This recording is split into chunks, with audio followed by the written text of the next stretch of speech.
think we'll start.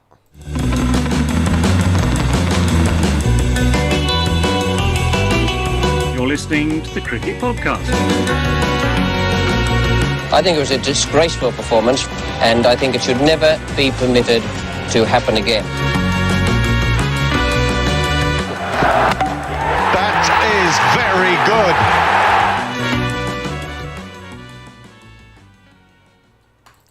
Hello everyone and welcome to the Cricket Podcast, where today we're going to be talking about all of the action from the first day of the fourth test between England and India from the Oval.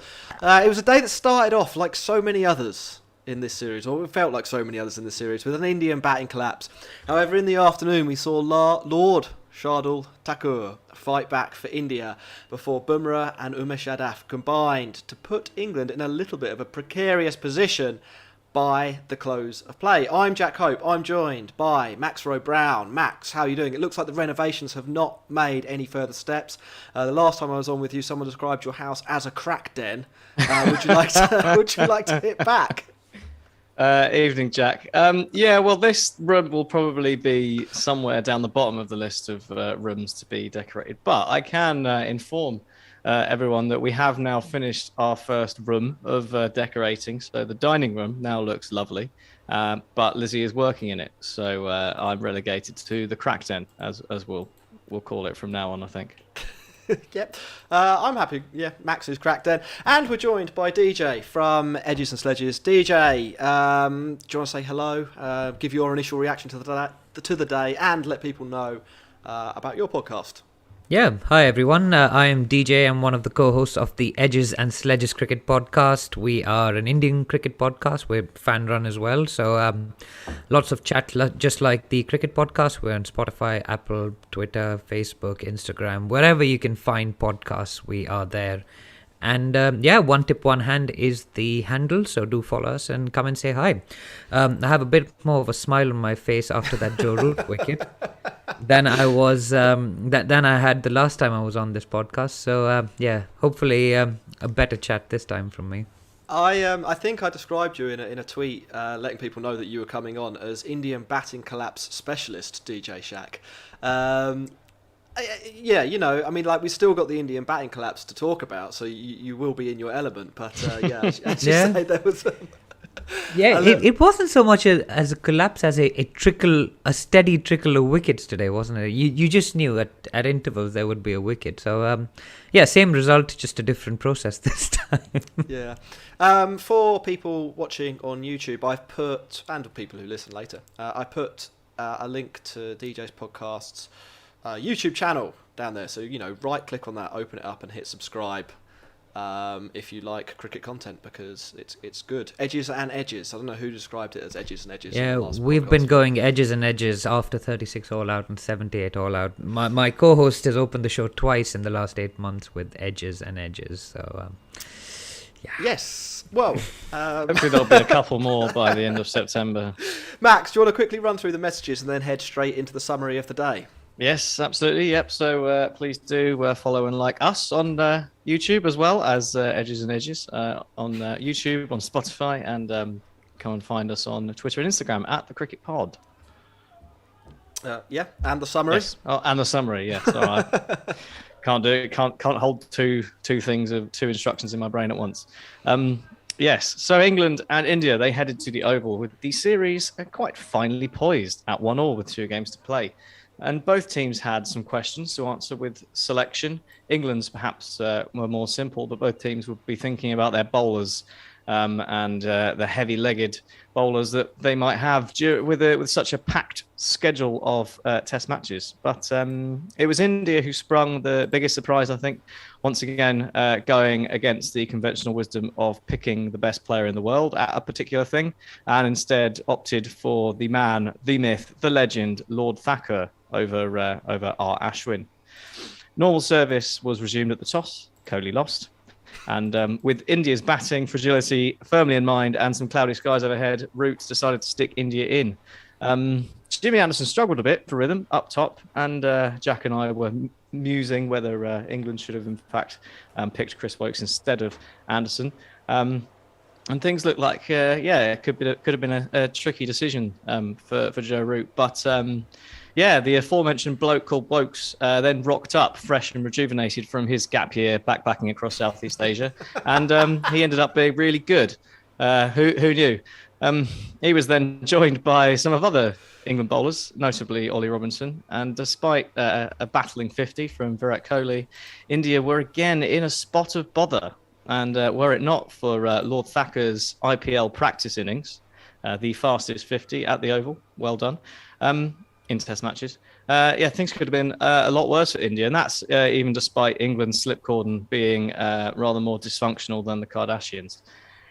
So that's India all out for 191, and England would have been looking to get the evening off to a steady start, see it through to the close of play without losing too many wickets, and they got off to the exact opposite of that.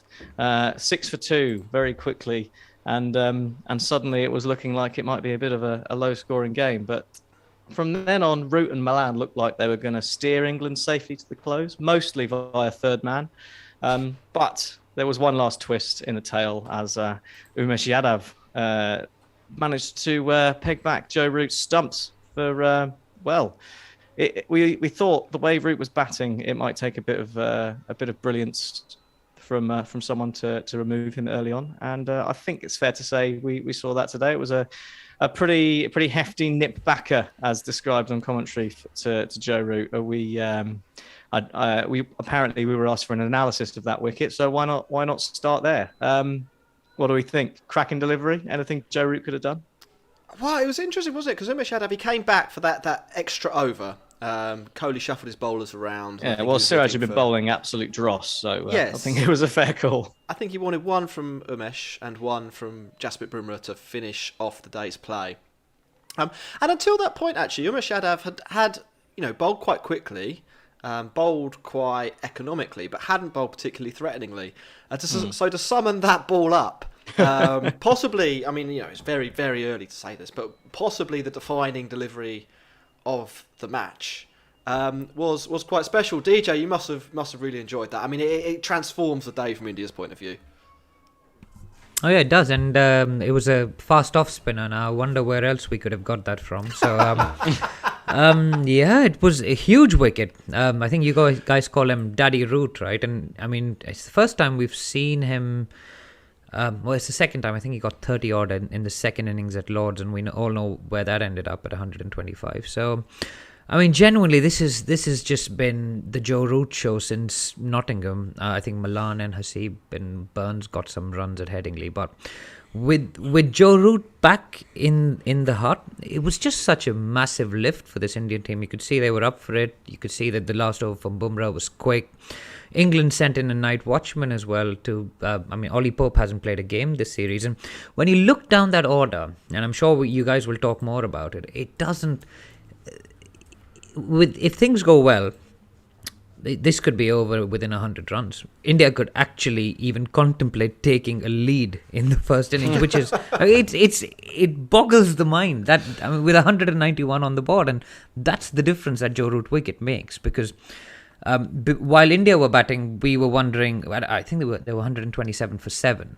And at that stage, we were wondering whether Joe Root would score all those runs by himself, which is what he's been doing. He averaged 126 in the series before this innings, right? And it's just a massive, massive wicket. Not in the context of the match, I think in the context of the series. That ball has, I think it's slightly shifted the balance back towards the centre after what would have been a very good day for England at about 54 for 2. That wicket has changed things. Oh yeah, absolutely. Talking about that England batting lineup, people have been saying a lot that this is the worst England batting lineup since World War II, and they'd be right about that if Joe Root wasn't batting number 4 for this batting lineup. Like, averages 126 in the series, still averages 105 after being dismissed. But it's who have we got to come? Pope. He can't buy a run in Test cricket this year. We've got Overton, who is in as the night watchman. We've got Bairstow, who everyone thinks is good again, but we were talking about this on the preview. He's got one score over 50 in the series so far, and a few promising 30s. Dawid Malan's back in the side, averages 26 in Test cricket. didn't look the most confident player in the short evening session we saw him. There's definitely some cracks there, and you know, I don't know about contemplating a lead. You'd still have England down as favourites to get up to 200, 250, but it's within it's within the scope of possibilities that, you know, one good Indian innings, one good Indian performance has them well and truly back in this game. If we rewind, you know, all good stories, and today was a good story. All good stories have a beginning, and it's been alluded to a couple of times. DJ, why is Ashwin not playing? I don't know what to say. I genuinely don't know what to say. He's the number 2 test bowler in the world. I don't know who's ahead of him, but that guy must be pretty good.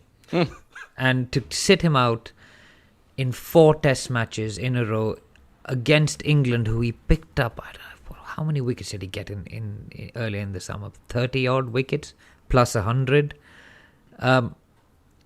England have 5 left-handers in their side.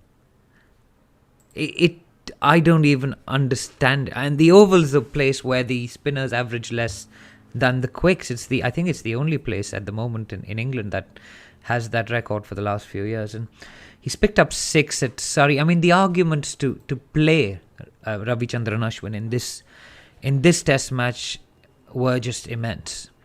And I don't know what he needs to do to get a game in this side. I mean, of course, Thakur got runs, and he'll probably pick up a fifer, and it'll all be fine in hindsight. But you have to, at some point, and we're big fans of Kohli. We love the batsman. We like some of the captaincy stuff he does. But there was some chat about him being stubborn on commentary. And there's been quite a lot of criticism after the test match at Headingley about he's gone in with this Western mindset, or this West Indian, Australian great team mindset that we're going to terrorise teams with pace. And he hasn't attributed enough to the skill that Ashwin brings to the team. Maybe it's his fitness, maybe it's the type of character Ashwin is. I don't know what it is that's making him sit out of this side. With Jadeja going for scans on his knee and stuff, Jadeja, I think, has taken 3 or 4 wickets this series, not very many. This would have been the opportunity to play Ashwin, to get him into the series and see how he's going. And I fear that he isn't going to play any part in the series if he hasn't played at the Oval. And in the old days, the player would have just packed his bags and left, I think, in a half after having a fight with the captain. If you're Ashwin, the number 2 test bowler in the world, I'm not sure you deserve that treatment, to be totally honest with you. And he should just turn around to say to Kohli, you're not even the top 5 batsman in the world at the moment. How are you keeping me out of the team? Anyway, my rant's over. I do think it's really harsh. I mean, as Akash says in the chat, maybe Tim Payne was right, and you do wonder whether it's like a personality thing or something like that. It's just such a strange decision. I understand, you know, at some of the grounds in England not playing him, and I think if you're going to play your 4 best seamers, so Ishant, Shami, Bumrah, and Siraj, then I do think there's an argument that that's the best lineup with Jadeja as the spin bowling all rounder. But they're not, and we knew this, they're not going to play every single test that foursome. So who steps in? And I think, you know, it sounds a little bit dumb in hindsight, but I'd have had Ashwin in instead of Shardul Thakur. I just think he's a better cricketer. You know, conditions aside. The other thing is, I mean, and you mentioned here, there's Kohli's playing the conditions massively by having Thakur in the side. There's a big matchup question here, not only around the number of left-handers that England have in their team, but the you know, poverty in ability that many of the England batters have in terms of being able to play spin. We saw Ollie Pope, against Ashwin. He didn't know what he was doing. He could have been underarming the ball and he'd have gone out. It was pretty poor. Cheers, Addy, as well in the chat for that. For the super chat. Moving on to the morning session, then it started off relatively sedately. Relatively sedately in terms of what the ball was doing. India were on the march. They scored quite fluently to begin the day until Chris Wokes, after his backpacking adventure max, came roaring back into Test cricket and showed us why He's been such a miss for England over this summer so far. Getting rid of Rohit Sharma with an absolute brute of a ball, it feels good, doesn't it, from an English point of view, to have him back playing. It's like a comfort blanket, isn't it, Chris Wokes? Both with the ball and with the bat. And it's kind of like it's a comfort blanket that you sort of forget you had as well. Especially you go overseas a little bit, or and often he doesn't get picked. Then obviously there was the injury, and then for some reason he seems to be the man that people forget about how good he is, and then he comes back and everyone remembers how good he is. And it's I don't know if it's because he's not like the biggest personality in the side, with people like Ben Stokes around and Stuart Broad and Jimmy Anderson, and he just sort of flies under the radar from that respect.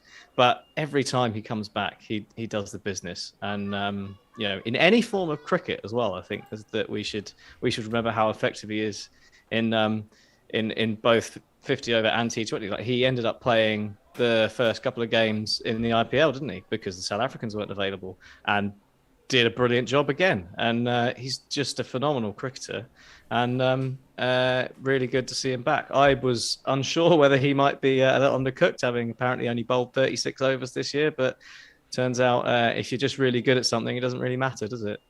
No. His 15 overs went for 55 runs. He was on the receiving end of some... He got Thakured, yeah. Yeah, Shardul punishment. But he picked up 4 wickets. Along the way, he also gets Jadeja and Pant. India, they make it to lunch 54 for 3. What I thought was really curious, DJ, I don't know if you want to comment on this and explain, another interesting choice from the Indian perspective. They sent Jadeja in at 5. Now, there's some debate about whether this was because Rahane was on the toilet at the time that the wicket fell. But no one's been able to officially confirm this one way or the other. DJ, do you have an inside source about Rahane's toilet habits, or do you think this was a tactic? No, were you saying that Rahane was in the toilet, or was he at the toilet? Because Rahane's been shit the series, throughout the series. Anyway. He fell in and they didn't know which one to fish out. But I think it was fairly obvious in that they wanted to break up the 5 right-handers, and they didn't want to push Pant up to 5 because, I don't know, he scores all those runs there, so maybe you should just drop him to 7 instead. He's got the technique for it. He's the stat that's often thrown around is that he has 3 triple hundreds at first class level. He knows how to bat. So it was. I don't mind that, to be honest. And it kept Rahane out of the firing line for a bit. It allowed Pant to come in a bit later at 7, which is fine as well. It allowed him to play the way he plays, right? So, if I was Rahane, I'd be pretty upset by that. If I'm one of the top 5 batters in India and I'm being pushed down to number 6 by a spinning all-rounder, I would be questioning myself and whether I should be in the toilet or at the toilet at that stage. So, anyway. Yeah, I have to say I wasn't a huge fan of it. I like Jadeja as an all-rounder, but I think he's more limited from a batting point of view than maybe his average indicates. I think he basically bats in 2 modes. Like, I'm not going to be out or I'm going to hit everything. And 54 for 3, sort of requires somebody who's going to rotate the strike, try and, move the game on without getting bogged down, make the ball a little bit older, bat well with Kohli effectively. And I thought watching it, I didn't think he really had the game for it. I thought he was probably a bit too negative and maybe didn't have the range of shots. But that is quite nitpicky. And also, we haven't actually seen him, bat 4, 5 or 6 really for India. I'm just looking now. He's played 11 innings above at 4, 5 or 6 for India, including today. So I think you could you could fairly level at me that we don't know that either way. But just, using the eye test, I was a little bit unsure whether he should have been batting there. He got 10 in the end, so the plan didn't work. He was one of Woke's victims. That brought Rahane in, who got 14, and then after that, Pant got 9. And before we talk about the negative side of things, we'll do an Indian bad sandwich. So we'll talk about the good thing, the bad thing, and then the good thing. So let's start with Kohli, who was one of the highlights from an Indian point of view, and also the point of view of anyone watching. So it was a pretty good innings, a pretty decent 50 from Kohli today. Yeah, consecutive 50s for the Indian skipper.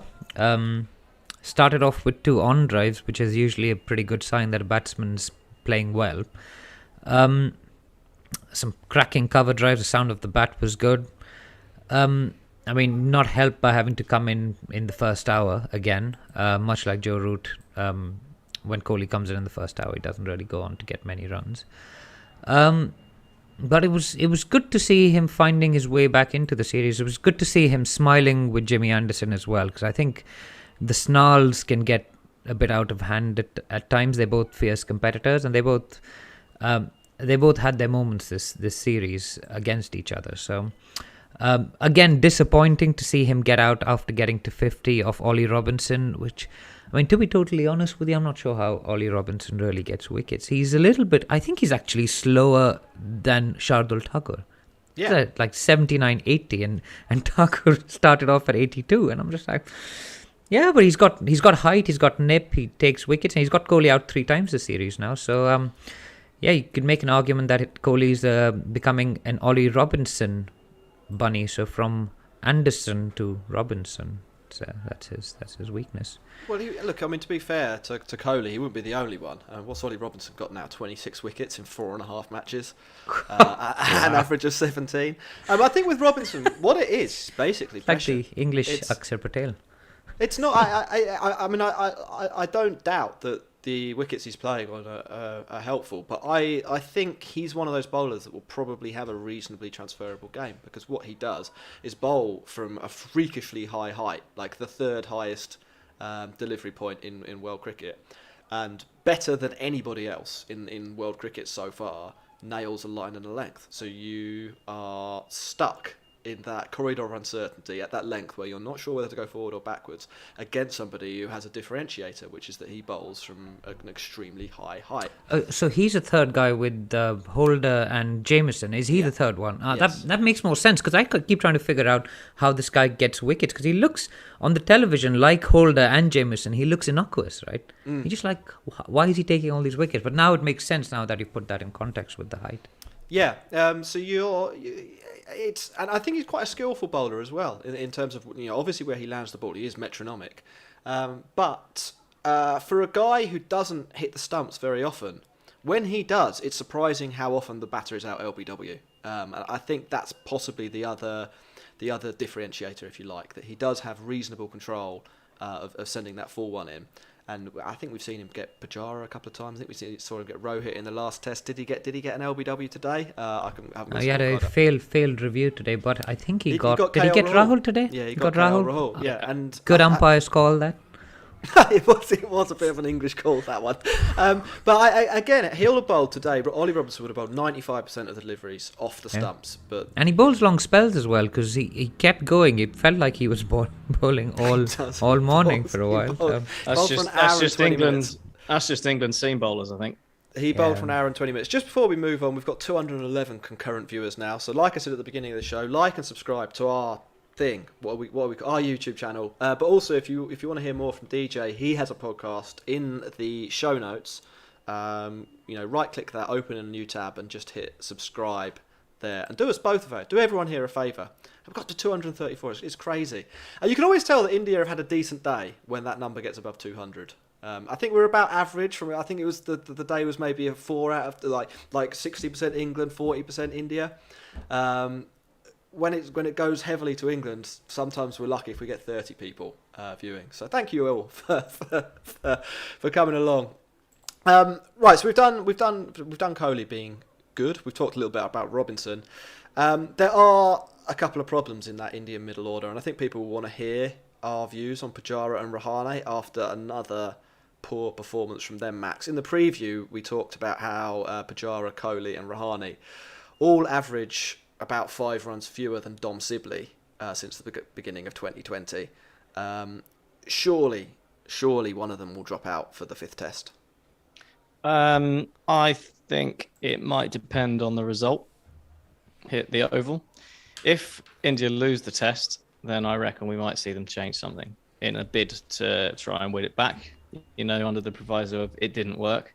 But if they win the test, I suspect one of them is going to have had a decent day out, which will sort of maybe keep their head off the block for the final game of the series. But I think we are entering now the twilight zone for one or both of them, and I think we're going to see some new faces in that lineup. And I think we need to see some new faces in that lineup because obviously there's a problem there, much the same as there's a problem with the England top 6 and Pant as well is a bit of a quandary, isn't it? I mean, he came in and did his thing where he charges down the wicket and gets nowhere near the ball and looked an idiot, but that was even worse today because it was compounded by Thakur then coming in and sort of smearing the ball around a bit and sort of doing what Pant is supposed to do.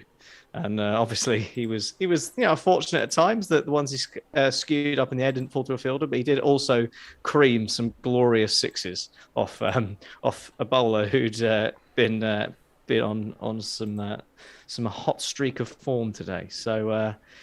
As well as Rahane and Pujara, there's questions about Pant as well. So I think we might see some shifting around, but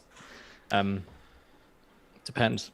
If you were Ravi Shastri, DJ, would you consider Rahane or Pujara to have entered the twilight zone, as Max said, or even the maybe slightly more controversial call of swapping out Pant for the final test?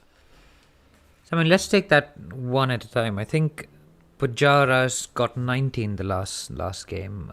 It looked like he batted with intent. The issue with Pujara is the way he gets out. He just pokes at it with no idea about what he's trying to do with it, and he gets caught behind. It happens again and again. I think the same thing happened to Rahane in the last game. It's the mode of dismissal, right? And it's the same. If I was Ravi Shastri, I would find a batting coach that can.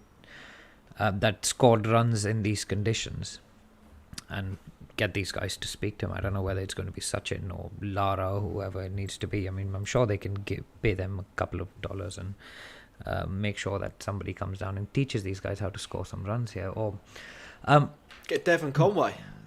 Yeah, Devon Conway could do it as well. He scored a few runs here as well. But it's Pujara, I think, is going to stick around just because he lends something to this team which nobody else has. Is that he can grind out a long innings. You saw what he does to half volleys on leg stump, which is what England bowled to him 3 times in the Headingley Test match, which allowed him to get away. Today they bowled him one as well. He got off the mark, but he didn't go on to score those runs this time. So I think Pujara will stay. I think Rahane, I don't see a change coming till the end of the series, to be totally honest with you. I think you've got to back the guys that have brought you all this way before you make a change in the middle of a series. I think that's a big call to be making in the middle of the series. So I think Rahane will get the game at Old Trafford as well. So will Pujara, and then they will all sit back and analyse and take a call. I mean, it doesn't help that your captain hasn't been scoring runs and is averaging 22 or 23 or whatever it has been since 2020. So again, he's dropped out of the top 5. He's number 6, and Rohit's now number 5. So I'm sure there'll be people wanting Rohit to captain, as they were 8 months ago wanting Rahane to captain the Indian Test team, while he can now barely hold down his own spot. All that aside, I think they will stick with this core of the batting lineup. And I think 3 or 4 test matches ago, I was the one that questioned, before all of this started about 3, 4, 5. I was the one that said, every episode we talk about the lineup and we're like, 3, 4, 5, nothing to talk about there. And just before Nottingham, I said, maybe we should think about whether we need somebody else to bat at 6. It was in the context of playing a 6th batsman. And we'd actually wanted Hanuma Vihari to bat at 6 in this game. and Ashwin to play. So Jadeja replaced by Vihari, batsman who can bowl a little bit, and Ashwin to replace Ishant. That was the lineup that we sort of thought about. One of the guys on the podcast thought that maybe Thakur will play, along with Ashwin, instead of Jadeja. But Rahane, I think, has done enough. I think he's got 3 more innings in this country to stake a claim back for his spot. I think where we will struggle is if we go back to India, they will look to play someone different at 5. And honestly, if he's batting 6, then Vihari is a number 6. So if you're playing Jadeja at 5, or Washington Sundar, there's a Washington Sundar waiting in the wings. You've got Hanuma Vihari, you've got Sky, Suryakumar Yadav. You've got options, right? And there's only that long that your players can stick in there without performing and scoring runs. Yes, he's done things for Indian cricket in the past. He's played magnificent innings. He's got 100 at Lords. He's got that Boxing Day 100 that's living on in people's memories. He's got runs in difficult, tough conditions. He got 50 at Lords. So it's not like we've got short memories, but his average is now dropped below 40 for the first time since 2015. He just hasn't justified his spot recently in what should be one of the best batting lineups in the world. If you're telling me we can't find someone who averages more than 40 in the Indian domestic scene, or with the players I've just mentioned on the fringe, maybe including a Shreyas Iyer as well, I think that's difficult. And he is getting on in age, he's 33, 34. So if we're playing at home, I think they will look to blood some youngsters. You've got Mayank, Gill, all of these guys. It's like a conveyor belt. So to hold your spot down in this team is hard. And I think he's coming to the end of the rope that the management has given him. So he does need to start scoring runs and scoring some big runs. The next 3 innings are absolutely huge for Rahane's career. Yeah, no, it sounds like it. If we flip over then. Oh, no, we haven't talked about Shardul Thakur. We need to talk about Shardul Thakur. So at this point in the game, what was it, 127 for 7, India? It looked like it was going to be, an absolute demolition. Again, from an English perspective, and real struggle for India until Shardul Thakur came in. Now, I've never really understood why India picked him, and he gave me quite a good answer today about the basics of why that may be. Max, they talk, don't they, about frustrating runs? Were these frustrating runs, or were these good runs from Shardul Thakur's, or from your perspective? I think from any England fans' point of view, you have to say they're frustrating runs, because we were all too used to getting India 7 down, and then that was it, wasn't it? Jack Queen King Ace done. But no, for the 2 innings it happened, then the one before that we don't talk about. Yeah, no. It's what we were expecting to happen, and we'd finally seen it in action. But yeah, no, Thakur came in and he did the classic counter-attacking lower order innings, didn't he? England have seen it from their own point of view before a number of times, and this time it was done back at them, but by someone who you actually would think can hold the bat rather than Jasprit Bumrah. So it's I think it was good from Thakur. He diced with danger on occasion, but you got to buy a ticket, haven't you? And he hit some really nice shots, and he probably also thought what was to come. Umesh, Siraj and Bumrah, he obviously wasn't expecting any of them to stick around either, so had to take the fight to England and get the runs on the board while he could, and did it really well. So fair play to Shardul. And I don't think England either, you can't really lay any blame at their door. They bowled to try and take wickets, which is what they needed to do. They weren't doing anything stupid and bowling ridiculous short balls or anything. So it's just a good bit of cricket from India and from Thakur. DJ, it was the first, not bolt from the blue, I don't want to say bolt from the blue, but unexpected twist to the day that we saw that went in India's favour. How much did you enjoy it when he was like smiting Wokes into the into the lock stand? Yeah, so he did score 50 at the Gabba earlier in the year when India won that. I think he got 67 with Washington Sundar. So there were priors.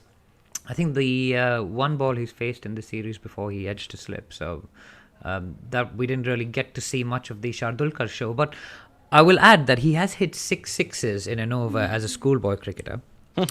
Well, he was featured in the Mumbai papers as a schoolboy cricketer. He's 15 years old, which I suppose. Yeah, the bowler was 10, but we don't mention that.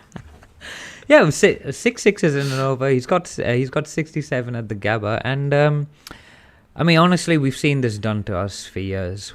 It felt a little bit like Stuart Broad thrashing us all over Trent Bridge in 2011.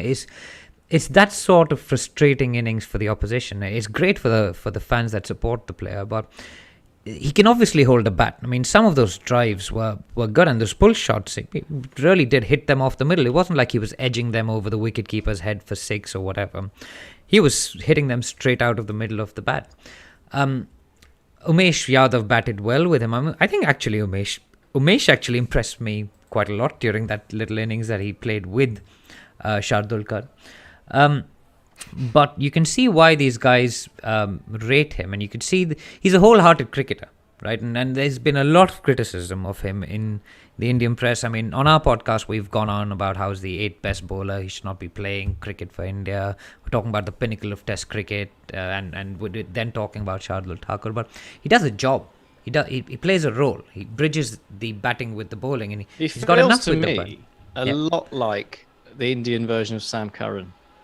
Yeah, a little bit. Yeah, right-handed Sam Curran. And Sam Curran did the same thing to India in 2018, just slashed it everywhere. Obviously, these guys can hold a bat. They're not like a Bumrah or a Shami. Shami's probably a bit better than Bumrah, but it's not like a Bumrah scored 50 today, which would have been lots of stuff over the slips, things missing fly slip, edges, and all of that. There were a couple of edges, but there was a lot of stuff off the middle of the bat, a lot of good technique. You could see he could block as well. Yeah, he's got a big flourish as well. I think he won a lot of hearts today for Indian supporters as well, because we had a harsh bunch. We're just like, this guy doesn't know how to bat. We judge him on the IPL performance that he gives us. We judge Siraj on his IPL performance as well.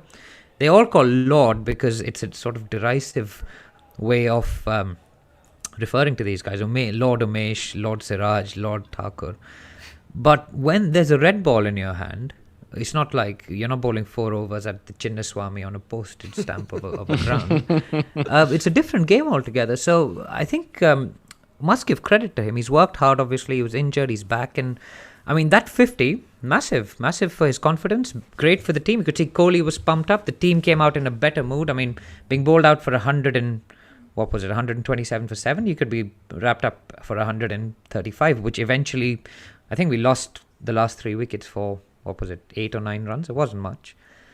So we could have gone to 135 all out, which is quite different from where we were at the end. So, yeah, crucial innings, and glad that he's done well, and hopefully we'll lay off him for a bit. Max, just quickly before we get on to some questions and wrap this up, England's openers reverted to type, didn't they? Yeah, and we've done Root, so we've done England after that. Milan was good. There you go. What I was going to say, what happened, or what did you think of it? Well, I'm just going to say that. What did you think? What happened? What did I think of it? Rory Bird's played the ball too late, didn't he? He middled it onto his own stumps. That was a bit of a weird one. They say you should play the ball under your eyes, but that was possibly taking it a little too far. So, and I think there's been a couple of occasions where he's done something similar. So it might be something he needs to look at. But nevertheless, it was a reasonably good bit of bowling, wasn't it? Attacking the stumps and getting a bit of lift. And Hamid's dismissal was pretty disappointing, I think, from my point of view. Obviously, there was a good bit of extra bounce on that delivery, and that was ultimately what did for him. But it wasn't a great shot, was it? It didn't look like he was cutting a ball that was there to be cut, and he was a bit all over the place with this bat, a bit sort of limbs akimbo really. So that was back to him looking a little bit like he didn't belong there, like we saw at Lords rather than the last test. So yeah, disappointing that England's new rock solid top three is no longer rock solid. Didn't take very long, did it? But yeah, sadly no Joe Root to dig us out of the hole this time. So we'll have to see what the rest of them can muster. But I think if we sort of take the because obviously England bat deep as we've seen, that sort of plan of having people who can bat down to number 10 seems like a genuine backstop to get over the fact that we don't actually have much of a middle order. If we take that sort of T20 approach of everyone coming in and scoring 20 runs, we'll be fine. So it's all good. It'll be okay. Yeah, it will be. So before we move on to questions, just a quick thanks to Eve, Sabanka and Shubham, who have given us a super chat. Max, we start our questions over on Patreon. Patreon.com/thecricketpod if you want preferential question time. This comes from VJ, who asked it slightly before the end of play. He says it was disappointing from India. From the current situation, do you think the match is still alive at all, or already skewed towards England? As this was literally just before Joe Root was out. DJ, what did you make of the day? I said it was maybe 40% India, 60% England. Where would you place it? So as I said earlier, I think this is the battle of which batting lineup is least bad, right? And that's what it is. The bowling lineups are well matched. You've got an all-time great in Jimmy Anderson, probably offset slightly by Jasprit Bumrah. You've got sort of bit players in the back. You've got Siraj, Overton, Robinson. These guys will cancel themselves out, I think. This comes down to whether the new English vice captain Moeen Ali can score some runs, because he's been fairly ornamental in this series with the bat, and we know he can bat. Whether Ollie Pope can get some runs, there's no Joss Butler. I think you're probably right. It's probably 40, 60, 45, 55, but things just unravel really quickly with these two sides. And so you can't actually, I mean, WinWiz, as you know, I really love WinWiz, and I wonder what it's saying at the moment. But I don't know. I think it's pretty evenly balanced. It's not dead for certain. If Joe Root was around, I would definitely say solid 60 for England. 65 even, if 50 odd runs on the board. But with that wicket, India have brought themselves back into the game. They'll feel good, and England have to bat last on this. The pitch is meant to get quicker. I think tomorrow could be quite a fun day. I'm due to be there for day 4. I suspect we'll see a result on Sunday. Yeah, I managed to flog my day 4 tickets to Ross. So if he only gets 5 overs, I'll be feeling smug. I think you get a full refund then. I'm there on Saturday. No, if you see a result, you don't. Oh my God. Yeah. Well, there we are. Let's run through a few questions from the live chat. We've done everything from Twitter, I think, just in what we were talking about. VKC, this is a good one, Max, for you. I just got a shouting Kohli tattoo on my right chest when I was drunk. Now I can't wrap my head round. Right chest. Yes. Now I can't wrap my head round how to explain this to my partner. Help! Any suggestions?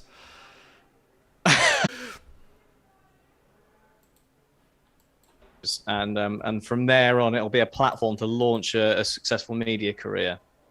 Okay. I think the connection just dropped out, but something about social media career.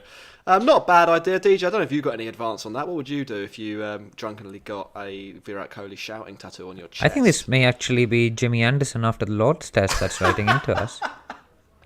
He's got a drunken shouting Kohli tattoo on his chest. That sounds like Jimmy. I reckon you could probably you see the blood it. dripping from it as well today on his trousers. You got to get a matching one on the left chest. That's a good idea, isn't it? You could get like the shocked Kohli face, the meme. That could be on the other side. You can have like the kind of two faces of Kohli. The one when he's bald and thinks that and still there. He wants to review it after. We'll do a couple more. We had quite a lot in, so sorry if we don't get to it. One here for you, DJ. How does Surya Kumar Yadav fit into this Indian test team? That's from Addy. I think a broader question than that as well. Is he actually India's next best option for the top 5? So I'm going to get a lot of hate for this, but I don't think so. And I love Sky as a white ball player. He's a great white ball player. Averages 44 in red ball domestic cricket. But you've got people ahead of him in the line. You've got people with test credentials, test runs, you've test hundreds. You've got Hanuma Vihari that we've spoken about before. Made his debut on the last tour of England. Got 57, I think, at the Oval, actually. After Stewart Broad for once didn't review a straight one, which was good, while Vihari was on naught. So he's ahead of him. Honestly, I think Sky and Shaw were brought over from Sri Lanka as injury backups. Seeing what went down in Australia, how hard it was with quarantines and COVID and all of that stuff. I don't think they're serious contenders for spots at the moment. Mayank's ahead of Shaw. Vihari's ahead of Sky, and honestly, Rahul could drop down and bat in the middle order as well. So I don't see Sky making it into this 11 anytime soon, and it may not be a bad thing. He can just concentrate on his white ball career, which has literally just started after the age of 30. So sorry, I know you're probably a Sky fan for asking that question, but not for me. Who isn't a Sky fan? I wouldn't have him in the test team, I think. And I don't watch a lot of Ranji Trophy, but based on the batting average of other options, I'd probably look at one of those. Plus, the moving ball in England isn't the easiest place to make a test debut. When you bat like Sky, it's got a big backlift, got a bit of a flourish. It doesn't feel like the right thing to do to him from his career perspective as well. Just put him in, bat against Jimmy Anderson at Old Trafford. It's not going to work. It'd be a very England 2007-ish kind of selection. Be like, you did quite well in white ball cricket, so why don't you just go to this completely different 2007? It was only a couple of 2016. years ago. We picked Jason Roy, Jason wasn't it? Roy. Yeah. Come on. Alex Hales, Jason 2017, Roy. My bad. All open the batting. We had a couple more, so I'm wrapping kind of Vic's question here up with VKC and 9893. And that is, Max, for you, should Milan be a permanent member of the team? How important is he right now, I think, in this innings? But also, without Butler and Curran, is England's middle order a little bit fragile today, do you think? Without Pop, I don't know. Well, I don't know, because Butler's not really done anything, has he, in the last year and a bit? So, and Curran's not had a great series. So, to be honest, I think at the moment, any sort of lower order batsman you chuck in there is much of a muchness. If they come in and score 25, they've all done about the same job, haven't they? So, I'm not sure so much about that. I mean, David Milan, I can only really see him being a sort of stopgap until we pick someone else who turns out to be good. Josh Bohannon, we've spoken about a couple of times, scored 150 yesterday, didn't he? He's probably somewhere up the top of the list for someone who could come in. So I think Milan is, Milan's 33 as well. So I think he's a sort of tied England over for now until we find someone who is shit hot, and hopefully we find someone. Probably reload Zach Crawley when he's about 33. Yeah, probably. But yeah, I mean, I think as for the lower order, I think there's enough depth in people who will score about 20 that if one of them comes off, I think it will be all right. I'm not too concerned about. I'm not more concerned about it than I am normally. Put it that way. I'm still concerned about it, but I'm not more concerned. Cool. Right, we're going to wrap up there. DJ, thank you for coming on the show. Do you want to let people know where to find us one more time? You've got one more opportunity to pitch your show to 395 people now. It's surging. Nice. Incredible. Guys, we're on the Edges and Sledges cricket podcast. When India does badly, we call ourselves Edges and Edges. There's three of us. We run the show. We talk about Indian cricket from a fan perspective along with the IPL. So we're going to do 2 shows a week during the IPL, which starts in a few weeks. And we're on YouTube. We're on Spotify, Apple. The link, I think, is in the show notes to our YouTube channel, so please subscribe, like, etc., etc. We do weekly shows in normal times, and we're at One Tip One Hand, which is the number one tip, the number one hand on Twitter, Facebook, and Instagram. So come and say hi there. We have loads of chat during the games, and that's it. Back to you, Jack. Yeah, check it out in the show notes as well for a link to that channel. And check out our Patreon, our sponsor Woodstock Cricket, and our Twitter and Instagram as well, all down in the show notes. We will be back to... Yeah, sorry, one more thing. We're giving away our last Seat cricket bat this week. So do write in with the answer to the question that we asked on our latest episode with the hashtag #BatWithSeat on Twitter. So you could win yourself a cricket bat. So get in on the action there, guys. That's a good tempter.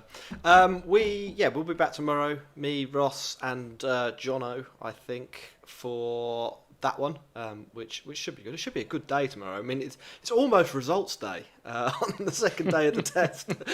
So we'll be very excited to talk about that with hopefully everyone who's here now. Hit like, hit subscribe, leave a comment if you're not watching live. Generally, let's screw up the YouTube algorithm to make us look more impressive than we are. Thanks very much for listening. Cool, all done. That was pretty good. 5,500